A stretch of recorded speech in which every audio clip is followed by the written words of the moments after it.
నాకు ఈ వీడియో తీయాల్సిన కర్మ లేదు, కానీ తీస్తున్నానంటే నేను సినిమాలు చేశాను, ఇప్పటి వరకు నన్ను ఆపుకుంటూ వచ్చారు వీళ్ళు. అంటే పేషెన్స్ ఉండి ఉండి ఉండి పేషెన్స్ అవుట్ అయిపోయింది. ఇంకా నా వల్ల కావట్లేదు. నేను చేసిన సినిమాలకి నాకు బిజినెస్ కావట్లేదు, నాకు ఓటీటీ రావట్లేదు, నాకు శాటిలైట్ లేదు, నాకు హిందీ రైట్ లేవు, ఆడియో రైట్స్ లేదు. అప్పుడు నేను ఎందుకు ఊరుకోవాలి? నా వల్ల కాదు. ఇంకా సూసైడ్ చేద్దామని నేను ఫిక్స్ అయ్యాను. అంతవరకు తీసుకొచ్చారు నా కొడుకులు. నేను ఎందుకు ఊరుకోవాలి? పోతే పోతా, కానీ ఇక్కడ జరుగుతుంది రాజకీయాన్ని ఆపేసి పోతా. నా సినిమాలు నాకు బిజినెస్ కాకపోతే ఇంకా ఎక్కడి వరకు వెళ్తా నేను, నాకు కూడా తెలీదు. ఇంకా ప్రతి ఒక్కడు తెలంగాణలో ఉన్నవాళ్ళు నా వెనకాల వస్తారు.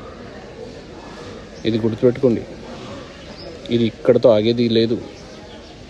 మీరు ఏం చేసుకుంటారో చేసుకోండి. చేతబడులు చేసుకుంటారు, కంప్లైంట్ చేసుకుంటారు, ఏం చేసుకుంటారో చేసుకోండి, చూసుకుందాం. కానీ నేనైతే ఆగను ఇంకా. ఎందుకంటే పేషెన్స్ అవుట్ అయిపోయింది.